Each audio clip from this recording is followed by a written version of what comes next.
पावन अपने हाथ उठे। कृष्णाय वासुदेवाय हरिये परमात्मने न क्लेश नाशाय गोविंदाय नमो नमः। गोविंदाय नमो। वसुदेव सुतम देवम कंसानूरमर्दनम देवकी परमानंदम कृष्ण जगत गुरु कृष्ण वंदे श्री कृष्णा शरणं मम। श्री कृष्णा शरणं मम। श्री कृष्णा शरणं। अभाग्यशाली कल्याणकारी मेरी देवियों, बड़भागी गीता के पैरोकारों, मेरे सज्जनों, धार्मिक भाइयों, कीजिए अपने मन को एकाग्र, जोड़ दो भगवान जी की अत्यंत मधुर एवं कल्याणकारी वाणी में। एकाग्रता पूर्वक मेरे देवियों, मेरे सज्जनों, जो प्रसंग जारी था आज मैं वो नहीं ले रहा। आज के दिन, केवल आज के दिन, कई मेरे सज्जन पुरुष, मेरे भाई, मेरी माताएं और विशेषकर पढ़ी लिखी बेटियां किसी के कहने पे आ जाती हैं। भाई भी किसी ने रिकमेंड कर दिया तो तशरीफ लाते हैं। जो पहली बार जीव आता है, हैरानगी हो जाती है, इतनी बड़ी जनता का यह आने का अभिप्राय, मैं इसी को ही ले रहा हूं। मैं जनरल रूप में आप सबसे धार्मिक बात करूंगा। एकाग्रता पूर्वक श्रवण करना, भगवान मुझे शक्ति दे और मैं आपकी इस जिज्ञासा की पूर्ति कर सकूं। ऐसे धर्म स्थानों में हमारे आने का उद्देश्य क्या है? ऐसे स्थान क्यों हमारे देश में बने तो किसी और मतलब के लिए थी। आजकल वो बात ही नहीं रही, पर फिर भी बीज का नाश तो नहीं होता, सत्य बना ही रहता है। लीजिए, मैं कुछ प्रकाश डालने जा रहा हूं। ऐसे स्थानों का अभिप्राय क्या, ऐसे धर्म स्थानों का क्या मतलब, जहां जनता इतनी श्रद्धा और प्रेम पूर्वक तशरीफ लाती है। लीजिए, भगवान ने मेरे सज्जनों और मेरी देवियों संसार को बड़ा विचित्र बनाया है। अब एकाग्रता पूर्वक श्रवण करके जाए, जिनके ये प्रश्न है, बड़ी एकाग्रता से और बाकी सबके सब ध्यान से सुनना। ये संसार बड़ा विचित्र है, विलक्षण है। मुझे ये भी तो बता देना होगा कि विचित्र कहते किसी है। वो प्रयोग तो आप करते, या तू बड़ा अजीब है, तू तो बड़ी निराली सी है।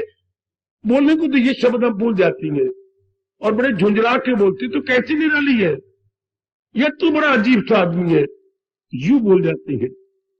इस तरह यार कभी इसी टोन से ये भी कहा करो, ये संसार तो बड़ा विचित्र है।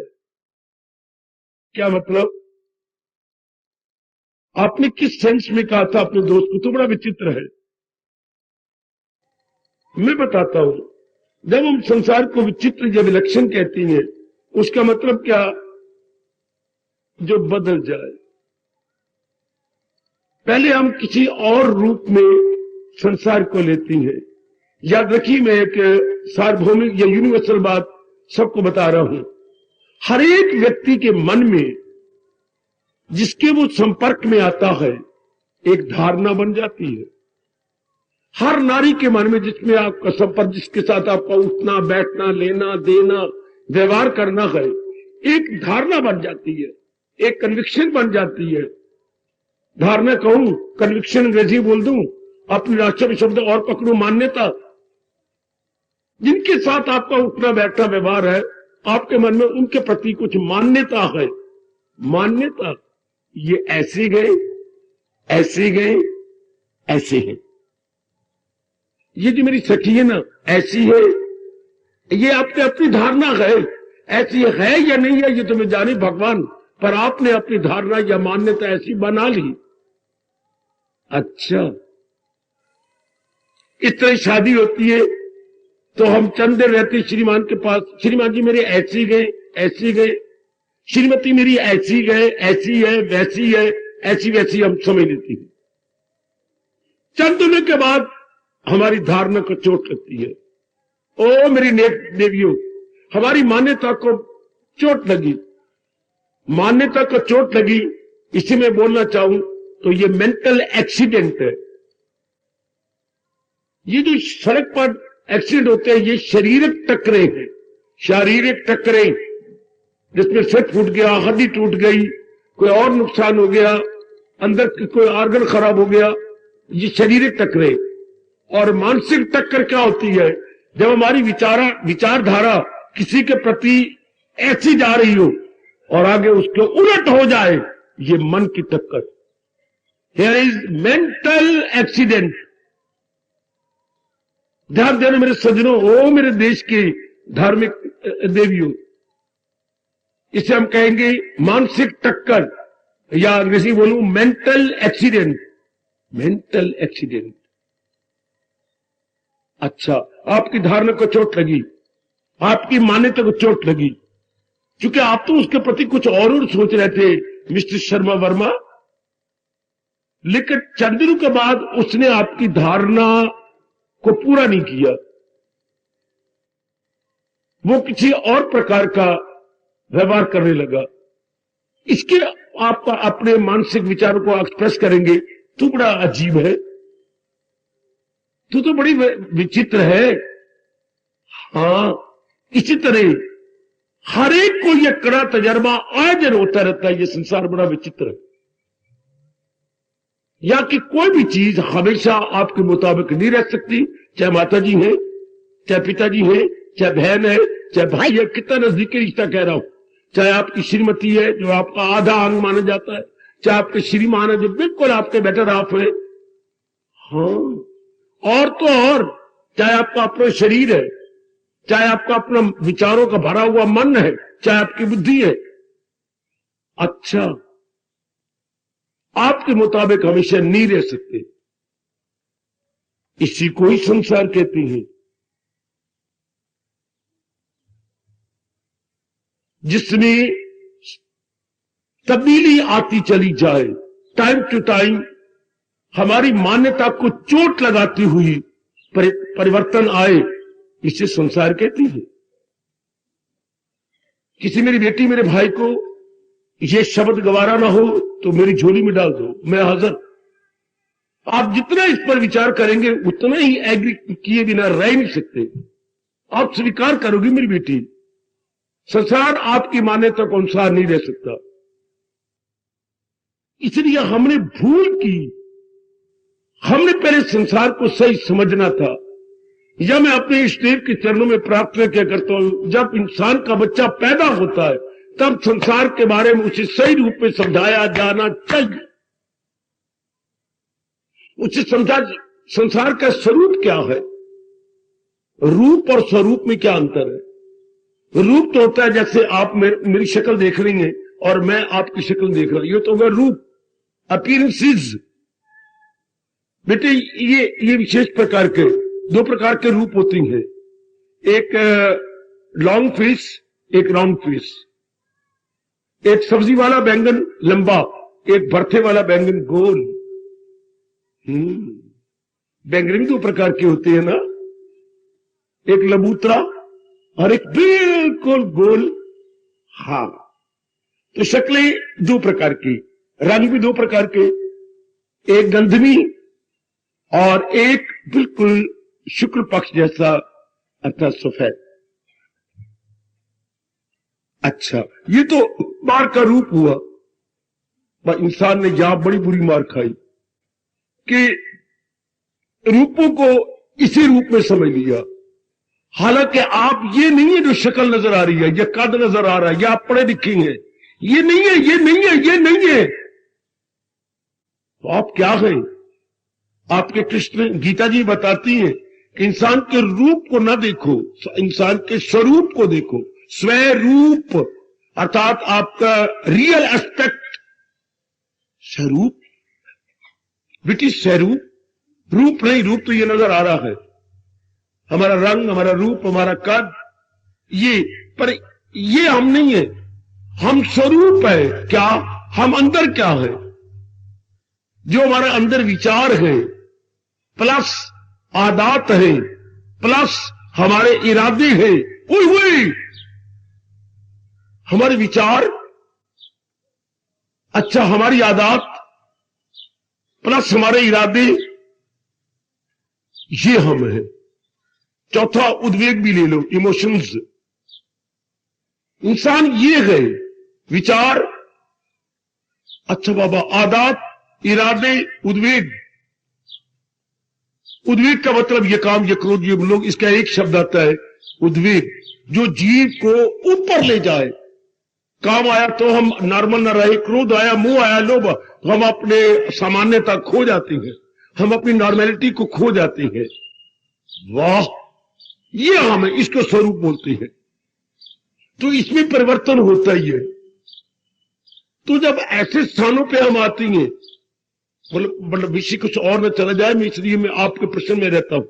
ये स्थान क्या है? ये इंसान को संसार का सही रूप बताते हैं कि भगवान ने संसार को बनाया। संसार है क्या?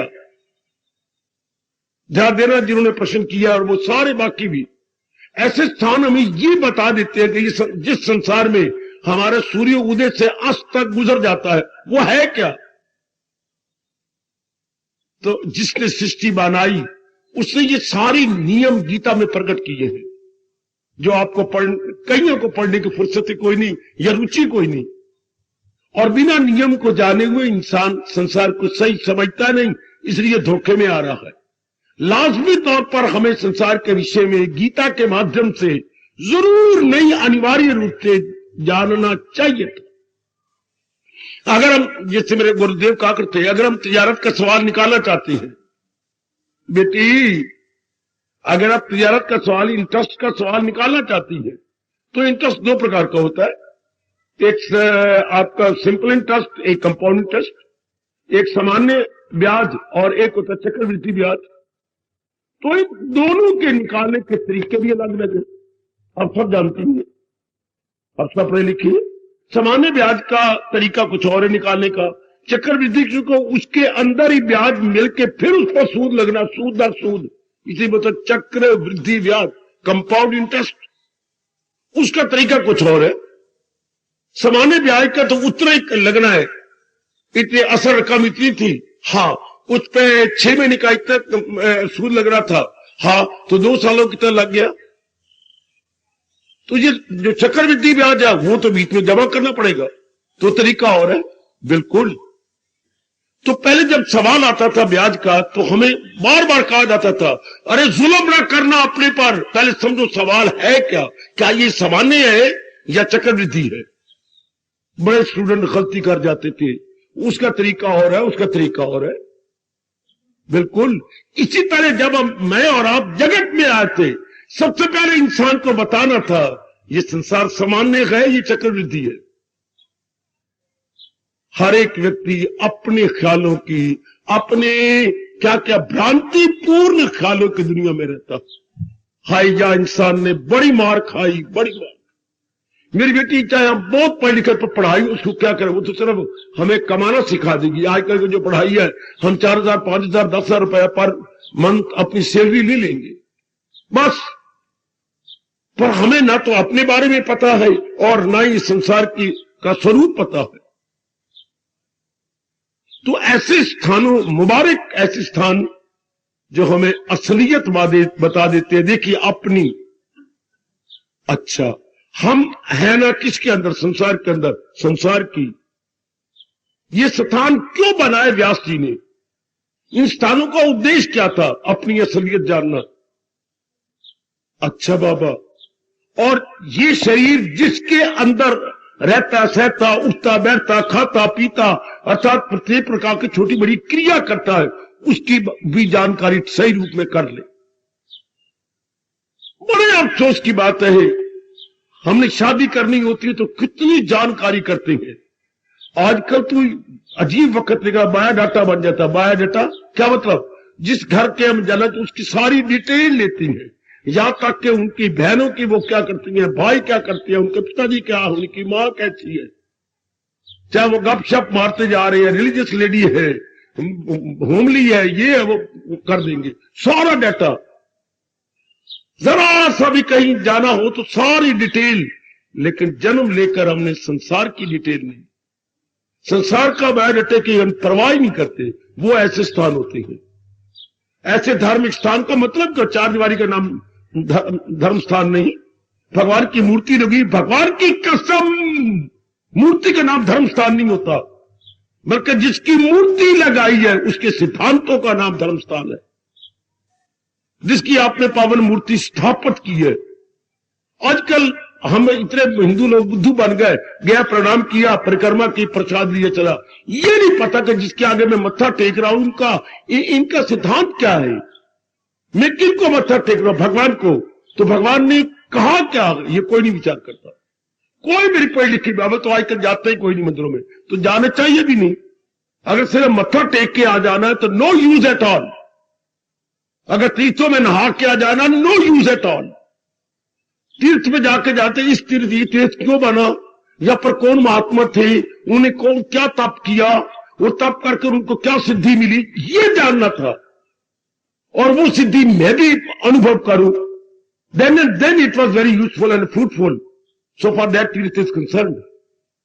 लेकिन हम तो गए स्नान करके आ गए, चल, इससे तो एक पैसे का भी लाभ नहीं होता।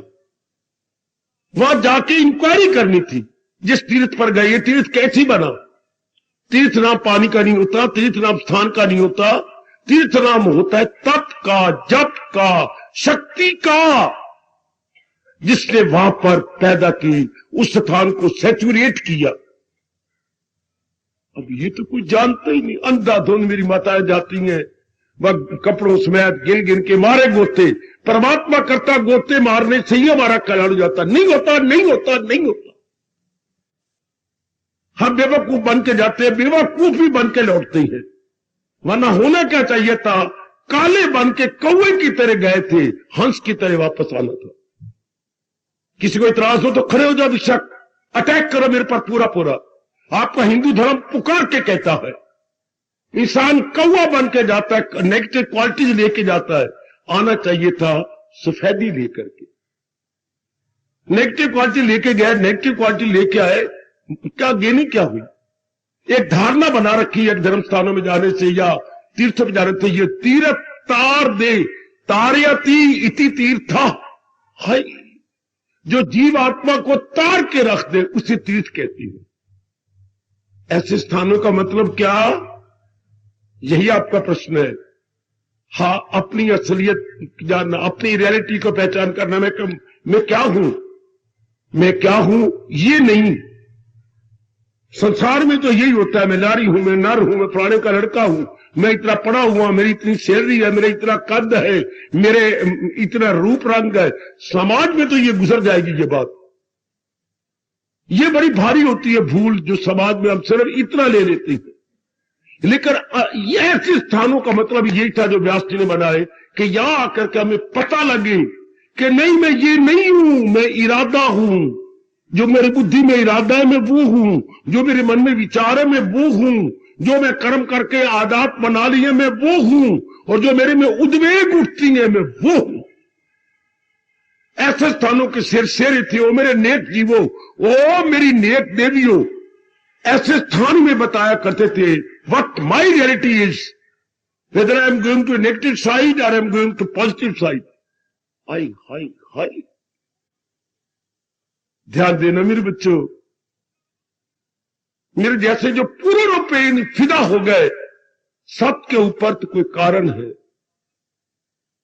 इसके बिना तो मिट्टी पलीत है, इंसान की मिट्टी खराब है।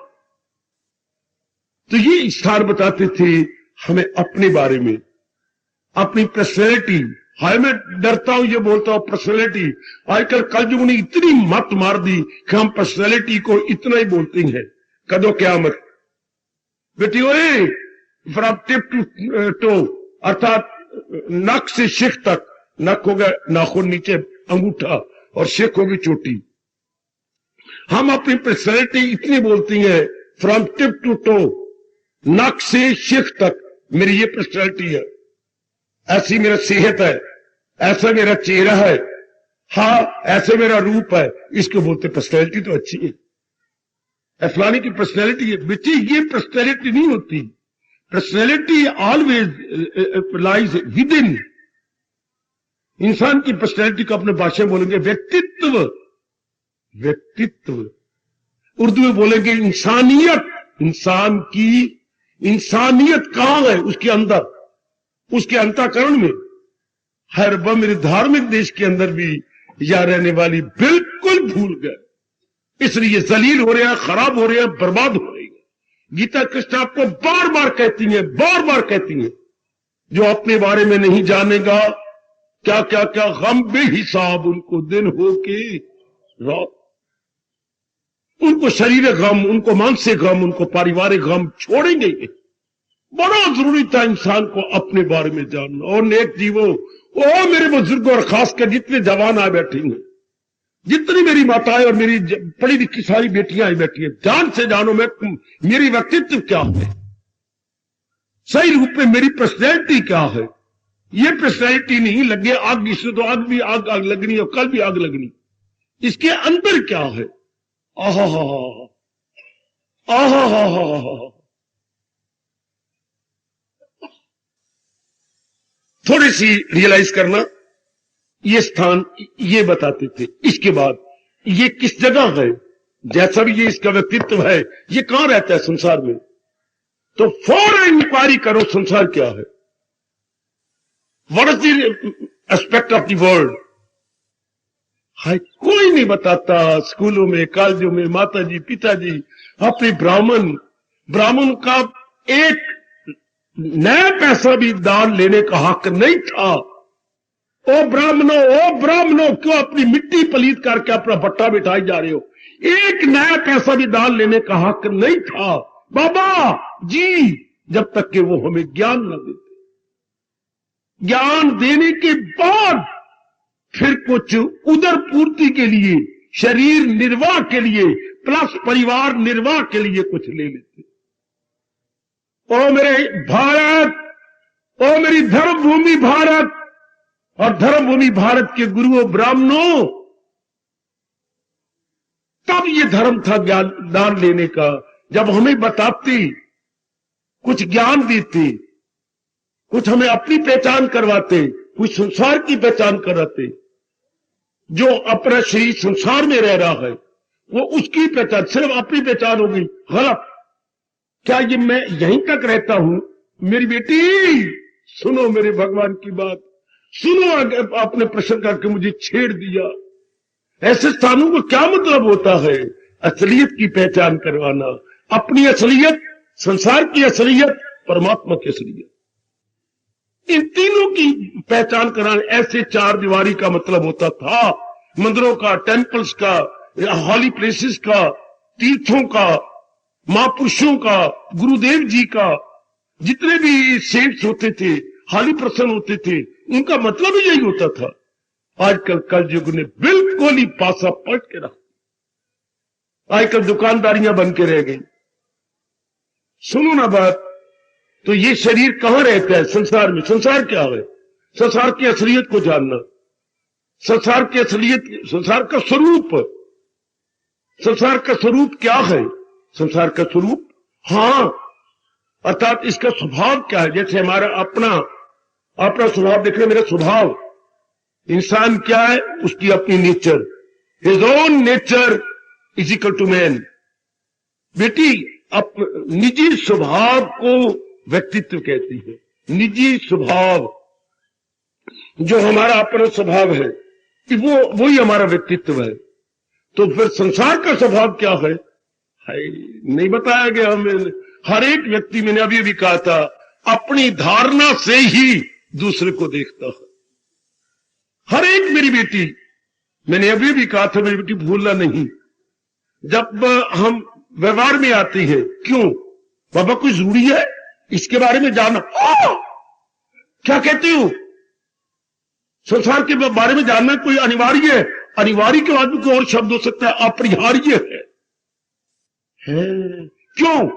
क्योंकि ये शरीर क्या है? सामाजिक जीव है बेटी, ये शरीर सामाजिक जीव है।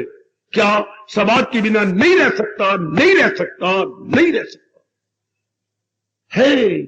इसे पवन चाहिए, इसे जल चाहिए, इसे सूर्य चाहिए, इसे धरती के ऊपर चाहिए, दुख सुख में कुछ साथी चाहिए है। ये एक दिन तो क्या, एक घंटा भी जिंदा नहीं रह सकता। इसे श्वास लेने के लिए ये आपका प्राण चाहिए, शुद्ध वायु चाहिए जिसे हम ऑक्सीजन बोलती हैं। और हमारी जो अंदर से हवा निकलती है कार्बन डाइऑक्साइड, वो इन वृक्षों को चाहिए। जितने भी बृहस्पति वर्ग है इन सारे इनको चाहिए। आहा, we are all connected with each other. बेटी अब अलग नहीं है, जैसे एक एक अंग हमारे शरीर के साथ कनेक्टेड है, संबंधित है, इस तरह एक शरीर सारे समाज की एक कड़ी है। आहा हा हा, तो इस सारा समाज क्या, एक बहुत बड़ी लड़ी, और उसमें आपका छोटा सा शरीर एक कड़ी। कड़ी कड़ी से तो लड़ी बनती है। Link into link become a very good chain. हाँ, ओ मेरी बेटी गीता कृष्ण क्या कह रही है? हम सब छोटी छोटी क्या है, कड़ियां हैं, और एक कड़ी ऊपर एक कड़ी के साथ मिली हुई है, नीचे कड़ी के साथ मिली हुई है, कनेक्टेड। एक शरीर मां के साथ मिला हुआ है, मां पिताजी के साथ मिली हुई है, पिता अपने बच्चों के साथ मिला हुआ है, बच्चे अपने स्कूलों के साथ मिले हुए हैं। हाँ, स्कूल अपने टीचरों के साथ मिले हुए हैं, टीचर अपने परिवारों के साथ मिले हुए हैं। उनमें कोई रोगी होते तो डॉक्टर के साथ मिले हुए हैं, डॉक्टर बड़ी बड़ी यूनिवर्सिटियों और बड़े बड़े तजर्बाकारों के साथ मिले हुए हैं। बड़े बड़े तजर्बाकार रिसर्च स्कॉलर बन के दवाइयों की खोज कर रहे गए। और व्हाट ए वंडर, एक इंसान कितनों के साथ कनेक्टेड है। इसलिए कहा जाता है मनुष्य एक सामाजिक प्राणी है। ध्यान देना, मनुष्य एक सामाजिक प्राणी है। Man is a सोशियबल being. Very good. नहीं जिंदा रह सकता ये समाज के बिना। इसलिए परमात्मा ने हमें पाठ पढ़ाया, 2 दिन आराम से कैसे कहते हैं, एक दूसरे को करो साझेदार। आप उनकी काम आ जाओ, लाजमी तौर पर प्रतिक्रिया रूप में, रिएक्शन रूप में वो आपके काम आएंगे। बेटी तो नहीं जिंदा रह सकती, बिल्कुल भी नहीं। आहा, उधर देखिए कृष्ण गीता में कह रही है, कर्म छोड़ देने हो तुझको तमाम, तो मुश्किल है तेरी बदन का। अगर तू ये नियम तोड़ देगा, तेरा शरीर भी जिंदा नहीं रह सकता। हम प्रत्यक्ष देख रहे हैं, इसमें कोई इनकार वाली बात ही नहीं। तो फिर जिस आपके हमें संसार की जरूरत ही क्या है? बेटी जरूर जरूरत पड़ती है। सामाजिक प्राणी हो आप, सामाजिक प्राणी, समाज में रहेगा। अच्छा, तो फिर बजाते खुद इसका स्वरूप क्या है? क्योंकि मैंने कहा फिर सूर्य उदय से अस्त तक इसके साथ संपर्क करना पड़ेगा। समाज के इससे, हाँ समाज कह लो या संसार कह लो, इसके साथ संपर्क करना होगा, इसके साथ कांटेक्ट करना होगा। नहीं रह सकते आप। हाँ, तो जिसके साथ सूर्य उदय से अस्त तक इतने घंटे हमने कांटेक्ट करना है, उसके बारे में जानकारी करें। सारी जिंदगी गुजारनी है आपके लड़के ने, कितनी जानकारी करते हो नए घर की? सारी लड़की ने सारा जीवन काटना है, तो जिसके साथ मंगनी करना चाहते हो उसकी कितनी इंक्वायरी होती है? मैंने यहां तक सुना है आप लोगों से, आप लोग भेष कपड़े बदल करके गली मोहल्ले में जाती हैं। एक मोहल्ले में गया जहां वो लड़की रहती है, और सब्जी वाला रेडी वाला होता है, उससे पूछती फलाने घराना कैसा है? क्यों? हमें रिश्ता करना है भाई साहब। ये कैसे? ये कुछ हमें तो इतनी जानकारी है। फिर किसी और मोहल्ले वाले से पूछूंगी। यानी इतनी इंक्वायरी करने के बाद ये उन्होंने हमें बायोडाटा दिया, बकवास तो नहीं, झूठ तो नहीं, ये तेरे से सब्जी खरीदने आती है। लो देखो कितने होशियारी से काम लिया आपने। ये तुझे रोज इन गली में आता है, कोई इनका घर वाला सब्जी लेने आता है? बहुत कम। क्यों? ये तो अंडे खाते हैं, मांस खाते हैं। हाय, इन तो लिखा हम तो जो है क्या क्या क्या हम तो टीटोटालर। एक अंग्रेजी शब्द है मेरे बेटे, हम तो टीटोटालर है। टीटोटालर साध वैष्णव, इन तो बैरटे में टीटोटालर लिख दिया। इतना बड़ा संसार में कार्य चल रहा है, इतना बड़ा कार्य। अपने घर में छोटा सा कार्य चलता है। ये बोलते हुए मुझे पिताजी की गृहस्थी याद आती है। कितने तरीके से पिताजी ने अपनी गृहस्थी चलाई, इस तरह आप भी उस तरीके से चला रहे होंगे। छोटा सा परिवार है आपका, 2 लड़कियां, ये 1 लड़की 1 लड़का है, हम 2, हमारे 2। आजकल चारों ओर ये गीत चला हुआ है, चारों ओर ये जयकारा चल रहा, हम 2, मैं, मेरी पत्नी और वो 7 लड़की और मेरे 7 लड़का है। बस इसमें छोटी सी गृहस्थी है, फिर भी एक तरीके से चल रही है। एक तरीके से सवेरे का काम किसने करना है, झाड़ू किसने देना है, ये तो घर की बातें याद आती हैं। बड़े तरीके से पिताजी ने गृहस्थी चलाई, बड़े इच्छा हुई, उन्होंने हमें ज्ञान भी दिया तरीके से, मतलब बस व्यवहारिक रूप में तरीके से। अच्छा, तो इसी तरह आप भी चला रहे एक तरीके से, तो इतना बड़ा संसार जरूर प्रश्न उठता है, कौन चलाने वाला है, कौन इसका ऑपरेटर है, कौन ऑर्गेनाइजर है, बाबा कौन डायरेक्टर है। मैं बोल गया, कौन डायरेक्टर है इसका, कौन ऑर्गेनाइजर है, कौन ऑपरेटर है।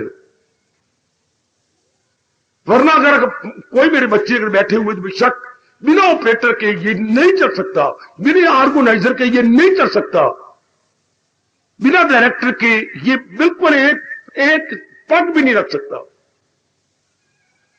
तो इतने बड़ी सृष्टि को चलाने वाला कोई डायरेक्टर होना चाहिए, कोई ऑर्गेनाइजर होना चाहिए, हाँ व्यवस्थापक होना चाहिए, हाँ संचालक होना चाहिए। व्यवस्थापक अगर आप राष्ट्रभाषा जानते हैं तो संचालक होना चाहिए, हाँ एक और शब्द बोलूं, निर्देशक होना चाहिए। निर्देशक, वरना इन चीजों को तो पता ही क्यों नहीं कैसे क्या करना है क्या नहीं करना। हाँ, उसको हम भगवान कहते हैं। बड़े पैमाने पर भगवान, छोटी बातें में रह जाओ तो 2-4 रुपए लेने हैं तो मां जी चाहिए, बड़ी बात कोई पूछनी है और 100 रुपए चाहिए, पिताजी चाहिए। मैं नहीं बता रहा हूं, इससे बड़ा चाहिए तो पिताजी से कहने, पिताजी 500 रुपए चाहिए। ठीक है, पेटी की चाबी ना तेरे दादाजी के पास है, तुम जा। अगर बड़ा काम चाहिए तो फिर दादाजी बातें करते, क्यों, किस लिए, दादाजी ये काम है। पिताजी के पिता बेटे, छोटे रुपए थोड़ा सा चाहिए, मां दे देती थी। 50, 60, 100 तक तो पिताजी दे देती हैं। हमारे वक्त 1000 रुपए के भी नोट होते थे बेटी। मैं 1940 की 35-36 की बातें कर रहा हूं। ज्यादा चाहिए, चलो दादाजी के पास, दादाजी ये काम है इसलिए चाहिए। अच्छा पुत्र, फिर अपने बेटे को बुलाते, काका ये ले चाबी, जा काके को दे दे। ये बात तरीके से, थोड़ा तो मां दे देती है, ज्यादा तो पिता ही दे दे, उससे ज्यादा तो फिर दादाजी से मांगने पड़ेंगे। अच्छा, थोड़ी सी काम हो तो व्यक्तिगत, जरा उससे कोई ज्यादा तो संसार से, उससे ज्यादा तो भगवान से। ये महाराज जी ने तरीका ऐसा चला रखा है संसार का। तो मैं आपको बताना चाहिए, ये ऐसे धर्म स्थान हमें बताते हैं अपना व्यक्तित्व, अपना स्वरूप, संसार का स्वरूप और भगवान जी का मेरे साथ और प्रकृति के साथ क्या ताल्लुक है, क्या वास्ता है। क्यों, मेरे जंग में पूछ सकती हैं, अपने लिए भगवान का क्या वास्ता है। वेरी गुड, मेरे सिर माथे पर आपका ये इतराज, आपका ऑब्जेक्शन। पढ़ी लिखी बेटी कहती है, what is the use of God so for our personality concern. Very good, very good. आप कहते हैं इसके क्या परमात्मा का ताल्लुक है। अच्छा, ये लाश पड़ी हुई है हमारे पिताजी की, हाँ, इसको हमने क्यों लाश कहा। पढ़े लिखे बेटे जो बहुत ही बकबक करती हैं, जरा ध्यान दे, हमने क्यों इसको लाश कहा, डेड बॉडी कहा, क्यों इसको अपनी भाषा में शव कह दिया। पिताजी भगवान का रूप होते हैं, पहले शिव थे, शिव स्वरूप, और अब छोटी ई की मात्रा गिर गई और शव बन गए। क्यों शव हो गए? विद्या देना, भगवान की शक्ति निकल गई है। पिताजी को क्या बना दिया? लख से कख बना दिया। भगवान की शक्ति निकलने के बाद पिताजी बिल्कुल ही जीरो। पहले पिताजी हमारे hero, now it become zero. पिताजी जीरो हो गए, कुछ शक्ति गई। आप कहती क्या जरूरत है उसकी? उसी ने तो आपको इंसान बनाया हुआ है, उसने तो आपको शक्ति दे रखी है। ये हमारे पास शक्ति किस चीज की है? इसका मतलब ये हो गया दो शक्तियां काम कर रही हैं, एक जड़, और जो जड़ को चला रही है वो चेतन। जैसे घर में आपने इलेक्ट्रिक पॉइंट लगाए हुए, बड़े कीमती लगाए, हाँ, लेकिन करंट तो नहीं मिला। तो जितने पॉइंट लगाए सब जीरो है ना, करंट गवर्नमेंट दे नहीं रही। हाँ, तो करंट मिलेगा तो हर एक इलेक्ट्रिक पॉइंट आपका काम करता है। इस तरह मेरे और आप सबके अंदर भगवान की डिवाइन करंट है। डिवाइन करंट वो होती है इलेक्ट्रिक करंट। अभी चली गई थी तो आवाज बंद हो गई, रिकॉर्डिंग बंद हो गई। अभी मैं बोल रहा हूं तो 100 टाइम्स आवाज मेरी इतनी दूर तक वो जनता बैठी सुन रही है, दूर जा रही। तो कौन पहुंचा रही है? करंट। तो हमारे एक एक अंग, अंतर के बाहर के, इनमें शक्ति किसकी है? भगवान की। तो जब हम कहते हैं फलां मर गया तो उसका मतलब क्या? क्या मर गया? क्या आंखें मर गई? नहीं। गालें मर गई? नहीं। सिर मर गया? नहीं। या और कोई पार्ट मर गया? नहीं। इन सारे पार्टों को चलाने वाली डायरेक्टर, ऑपरेटर शक्ति निकल गई। अब हम मुर्दा तो आप भी है, लेकिन भगवान की शक्ति चला रही है। आप कहते क्या जरूरत है भगवान की? तो चलाएगा कौन? क्या जैसे ये आपका प्रश्न वैसे तरह मजाक वाला है, क्या जरूरत है घर में बिजली की? हमने पॉइंट तो लगा दिए। बाबा समझ आ गई? ये हमारा प्रश्न अपने आप में बेसलेस है, इंटायरली बेसलेस क्वेश्चन। क्या जरूरत है भगवान की? क्या जरूरत है घर में बिजली की, करंट की? नहीं, करंट के बिना कोई पॉइंट नहीं चलता, भगवान की शक्ति के बिना कोई शरीर नहीं चलता। कोई भी शरीर आजादाना तौर पर, मेरे बुजुर्गों, ओ मेरी पढ़े लिखे भाइयों, कोई काम नहीं करेगा। इसलिए भगवान हमारे जीवन में अनिवार्य अंश है, indispensable part and parcel of almighty, indispensable. उसके बिना कुछ नहीं होता। आंखें अपनी रोशनी खो गई, कानों ने सुनना बंद कर दिया, नाक ने सूंघना बंद कर दिया, हाथों ने लेना देना बंद कर दिया है, अंदर मन भी खत्म, बुद्धि भी खत्म, जबकि भगवान ने अपनी शक्ति को खींच लिया। अच्छा, तो ये 3 जानकारियां हो गई, ये ऐसे स्थान करवाते हैं। तब हमें पता लगती है कि सारा कुछ महत्ता तो भगवान की है। बैकग्राउंड में तो भगवान ही कर रही है। माँ जी को चला रहे हैं, पिताजी को चला रहे हैं, बहन भाइयों को चला रही है, मुझे मेरे शरीर को चला रही है, और बड़े पैमाने पर सारे प्राणी पदार्थों को चला रही है। चाहे वनस्पति वर्ग है, हाँ, चाहे खनिज पदार्थ है, चाहे दरिंदी है, चाहे एनिमल वर्ग है, और चाहे बीस्ट वर्ग है, ये सारे के सारे इनके बैकग्राउंड में कौन है? इनको सब तो भगवान ही चलाई जा रही है। जैसे रामलीला कभी तो बचपन में देखी होगी, हाँ, हर एक अपना पार्ट कितना अच्छा प्ले करता है। लेकिन ये देखिए, इधर सीता जी है, उधर रावण है, कैसे कड़ाकेदार रेबड़िया कड़ाकेदार जवाब लिया जा रहा। रावण कैसे बकवास कर रहा है, और ये कितना शानदार बोल रही है सीता। इधर पर्दा गिरा हुआ है, बड़ा सुंदर पर्दा है, हाँ, ध्यान से देखिए। इधर सीता ने बोला तो वो डायरेक्टर पीछे गए, इतनी बड़ा कापा लिया हुआ है, कापी बोलू कापा, इतना बड़ा कापा है। जब इसका तो इधर धीरे से बोल रहा डायरेक्टर, खड़ा हुआ है।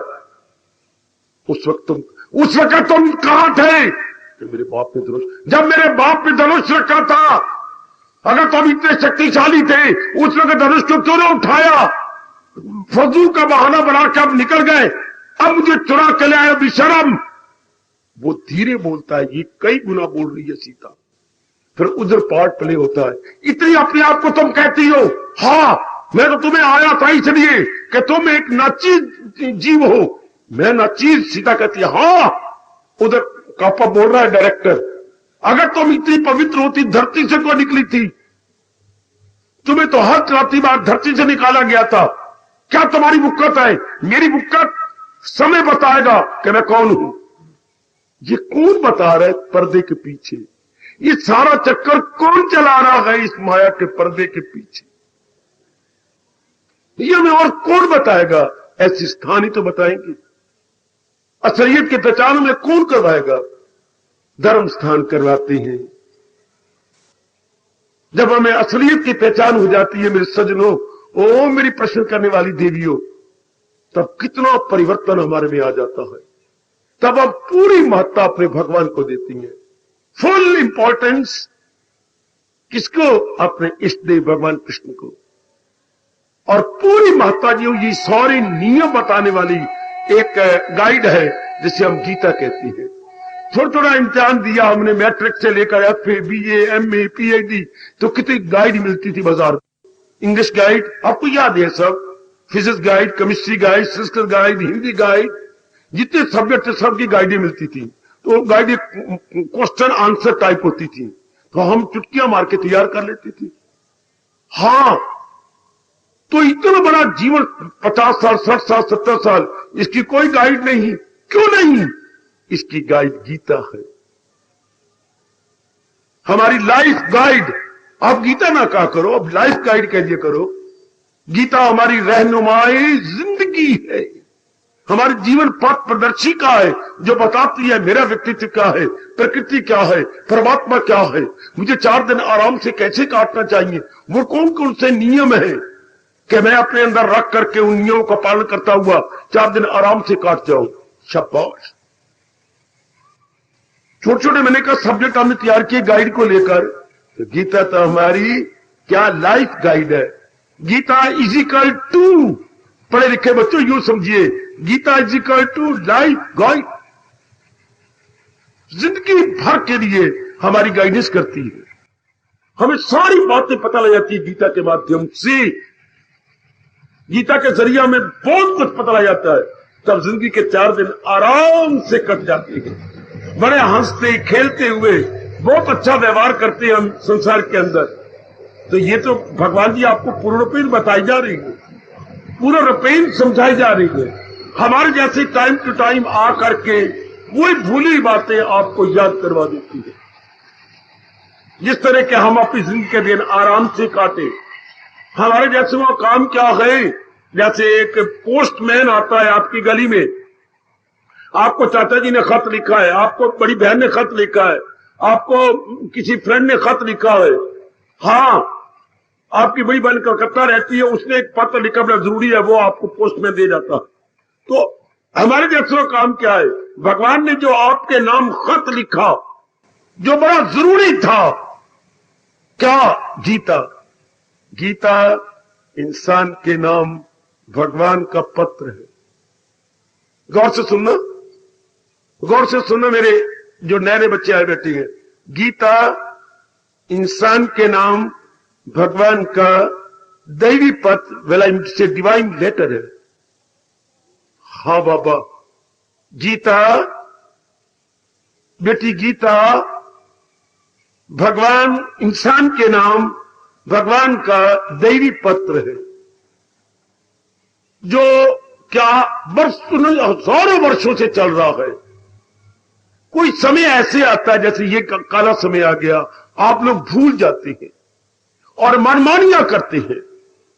पात्र में वो था जिससे कि आप 4 दिन आराम से काटते, लेकिन आप बौद्ध रूप में मनमानी, मानसिक रूप में मनमानी, शारीरिक रूप में मनमानी करके नाना प्रकार के दुख पा रहे होते हैं। जब दयालु कृपालु प्रभु ये जनता का बुरा हाल देखती हैं, तब हमारे जैसे रिमाइंडर आते हैं।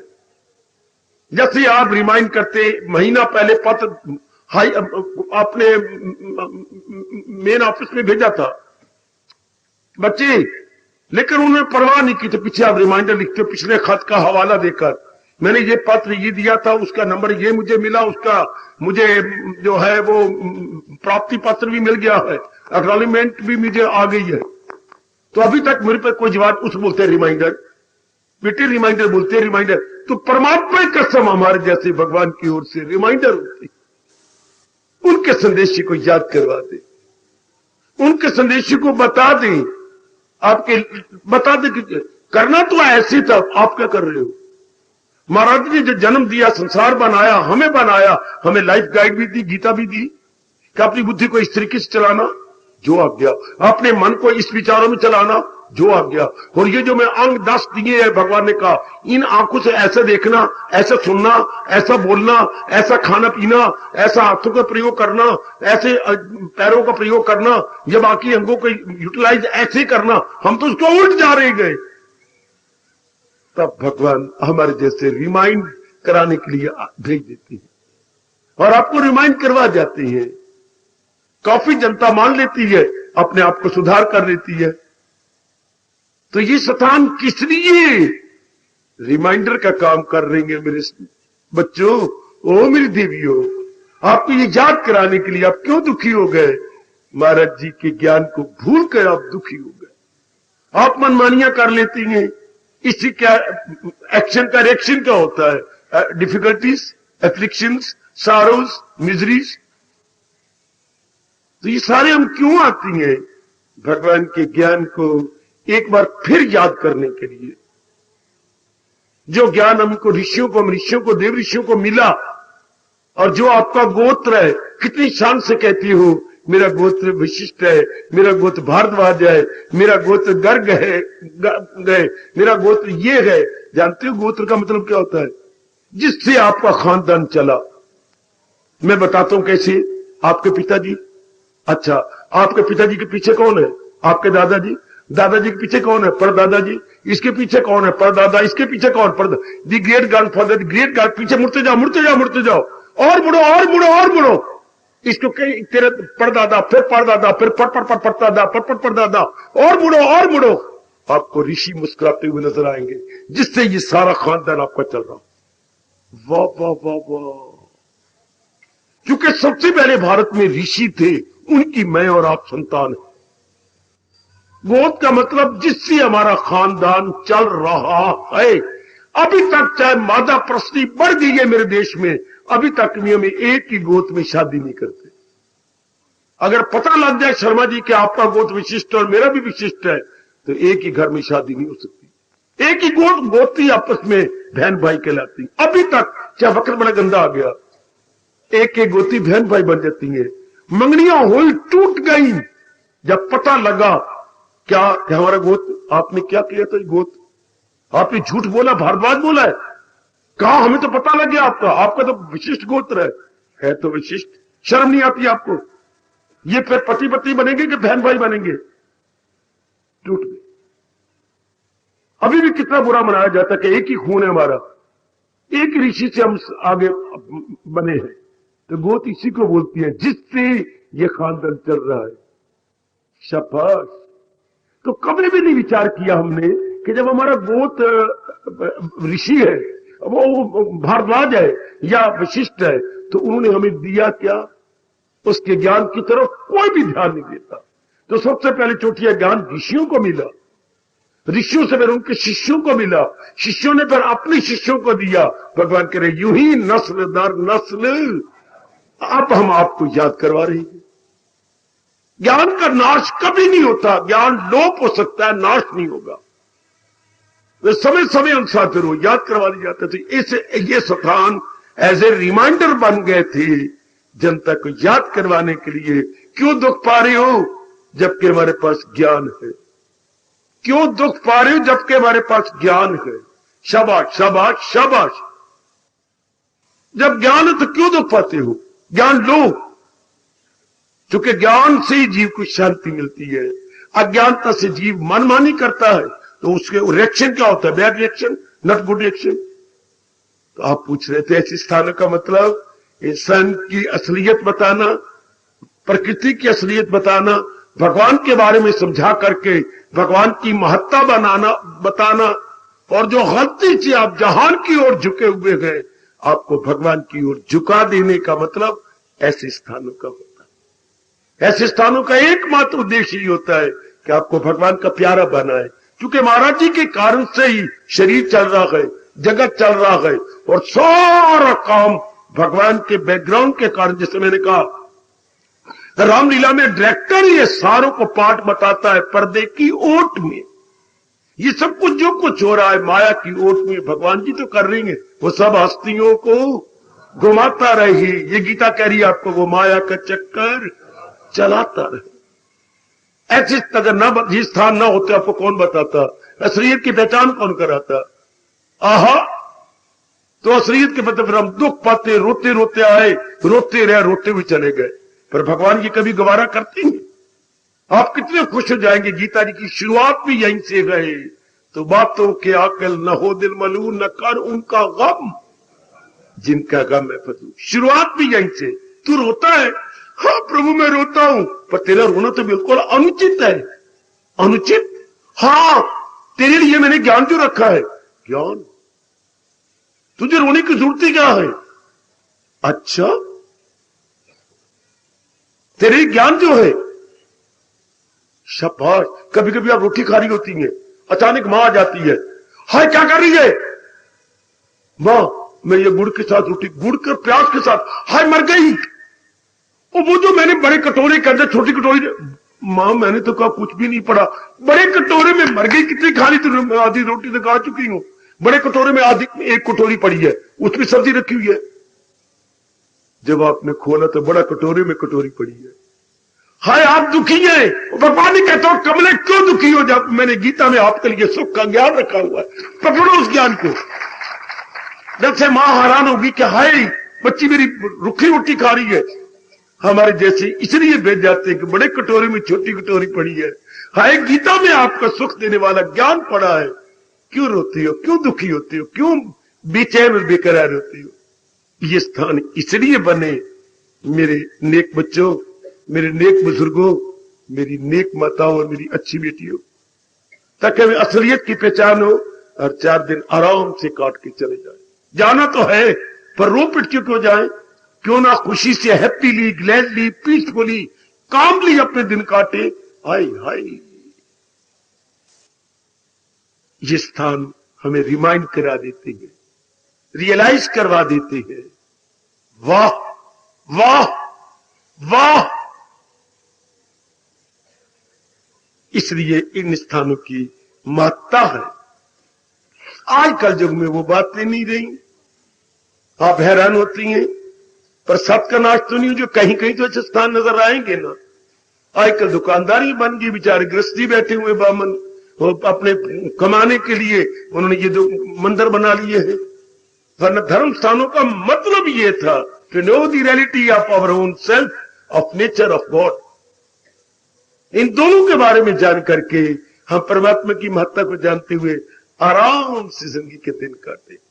उम्मीद है इस थोड़े से समय के अंदर मैं कुछ बताने में थोड़ा कुछ कामयाब हुआ होगा कि इस स्थान का मतलब, ये जनता का आने का मतलब यथार्थता की पहचान करना, वास्तविकता की पहचान करना, टू नो द रियलिटी अपने बारे में, प्रकृति के बारे में, परमात्मा के बारे में। और जो दुखी हो रही हैं, ये दुखों को नेस्त नाबूद कर देना। गीता शुरू भी यहीं से हुई, गीता संपूर्ण भी यहीं से हो रही है। ना गमगी हो मसरूर, ये कोई ऐरा गैरा नहीं कह रहा, भगवान कह रही है। मोक्षिष्यामि मा शुचा, मोक्षिष्यामि मा शु, तू चिंता ना कर, तो सदा के लिए शांत हो जाएगा। इन स्थानों का यही उद्देश्य था, है, सदा रहेगा। हार्दिक धन्यवाद, हार्दिक आशीर्वाद।